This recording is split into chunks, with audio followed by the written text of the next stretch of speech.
अनिल को बचपन से बाबा, जोगियों और जंतर मंतर पर बड़ा भरोसा था। उसे कोई कुछ भी जादू टोना बता दे, कुछ भी कह दे, वो तुरंत मान लेता था। अरे अनिल भाई, यहाँ कैसे? ओ मिहिर, कैसे हो? पूरे 10 साल बाद तुम्हें देखा है।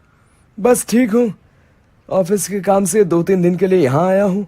अच्छा अच्छा। अरे तुमने आज तक ये हरा पत्थर पहन रखा है? हाँ भाई, कॉलेज के समय पूरी पॉकेट मनी देकर उस जादूगर से पत्थर लिया था। उसने कहा था इसे पहनते ही मैं बड़ा आदमी बन जाऊंगा। तो भाई पत्थर ने कोई कमाल दिखाया? अभी तक तो नहीं, पर मुझे यकीन है जल्द ही कुछ होगा। मैं तो तब भी कहता था, आज भी कह रहा हूं, ये सब जादू मंत्र कुछ नहीं होता दोस्त। तू देख ना, ये अंगूठी मुझे बड़ा आदमी जरूर बनाएगी। चल, भगवान करे ऐसा ही हो। कुछ दिन बाद अनिल एक विज्ञापन पढ़ता है। चेहरा देखकर भविष्य बताने वाले बाबा। बाबा जी से पूछ आता हूँ, मेरा भाग्य कब बदलेगा? अनिल बाबा के पास जाता है। आइए आइए, ये बाबा हिमालय से आए हैं। 25 सालों तक बर्फ में रहने के बाद बाबा ने ये सिद्धि पाई है। सिर्फ 5,000 रुपए दीजिए और अपना भविष्य देखिए। 5,000? ये तो बहुत ज्यादा है, कुछ कम नहीं हो सकता क्या? यहाँ क्या प्याज बिक रहा है जो तुम मोल भाव कर रहा है? पूरे पैसे निकाल वरना निकल ले। अरे नहीं नहीं, मैं तो मजाक कर रहा था। ये लो पैसे। बाबा जी, मैं बहुत परेशान हूँ। 10 साल से बड़ा आदमी बनने के सपने देख रहा हूँ। ये सपने कब पूरे होंगे? कभी नहीं। तेरे चेहरे पर लिखा है, तू अगले 2 महीने में मर जाएगा। ये आप क्या कह रहे हैं बाबा जी? यही सच है। अनिल रोते रोते घर आता है। रात भर वो कुछ सोचता रहता है। सुबह होते ही वो बैंक चला जाता है। सर, मुझे 1 करोड़ का लोन चाहिए। ठीक है, आप जरूरी कागज ले आइए। अनिल को लोन मिल जाता है। अगले दिन, बानी, ये लो तुम्हारे नए बंगले की चाबियां।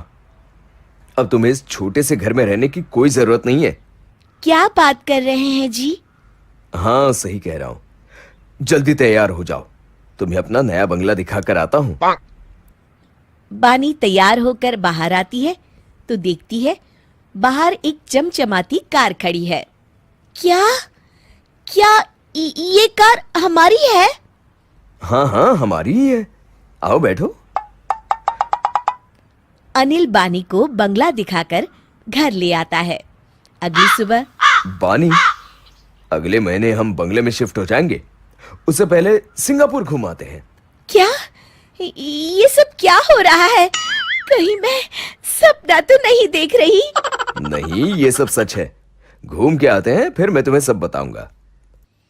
कुछ दिन बाद सिंगापुर से लौटते समय, ए जी, अब तो बताइए, इतने पैसे आपके पास कहाँ से आए? देखो, तुम घबराना मत, मेरी बात ध्यान से सुनो। बोलिए। अब मेरी जिंदगी बस 1 महीने की और है। हाय, मैं मर गई। नहीं नहीं, तुम नहीं, मैं मरने वाला हूं।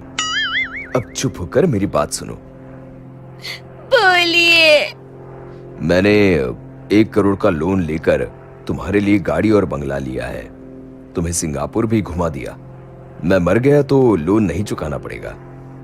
मैं तो जा रहा हूं, पर मैंने तुम्हारे ऐशो आराम की व्यवस्था कर दी है। पर आप क्यों मर रहे हो? मुझे एक बहुत बड़े बाबा जी ने बताया है कि मैं मरने वाला हूं। अच्छा, जाने से पहले अगर मेरे सोने की कंगन। मैं मर रहा हूं, तुम्हें अपने गहनों की पड़ी है। देखो जी, आप तो मर जाओगे, मुझे तो जीना पड़ेगा ना। इसी सोसाइटी में सबके साथ बिना कंगन पहने रहना।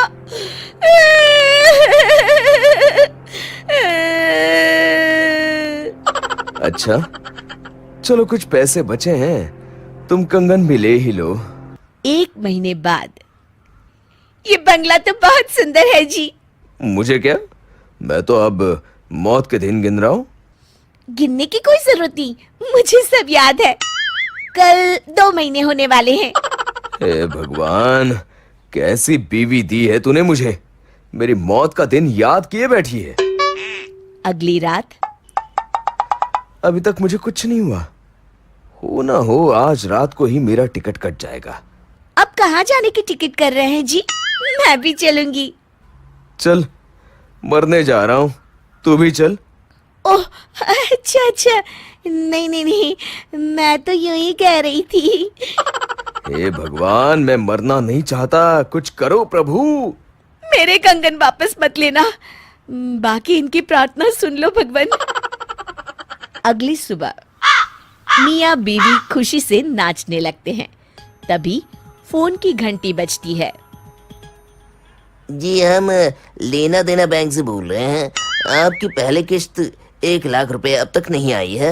आप जल्दी कीजिए वरना हमें पुलिस भेजनी पड़ेगी। हाय राम, ये तो मैं भूल ही गया। अब क्या होगा, कहां से लाऊंगा इतने पैसे? 1 लाख देने होंगे, इससे तो अच्छा आप। अरे भगवान, चुप हो जा। मैं आज ही एक गाड़ी, बंगला, गहने बेचकर सारा का सारा लोन चुकाता हूँ और उस बाबा को हिमालय वापस पहुंचाता हूँ। कितने सालों से इन बाबाओं ने मुझे मूर्ख बना रखा है। आज समझ आया, ये सब फालतू की बातें हैं। सच कहते हैं, जान बची तो लाखों पाए।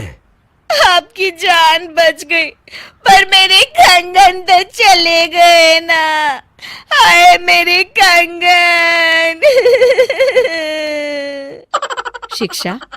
मेहनत का कोई विकल्प नहीं होता।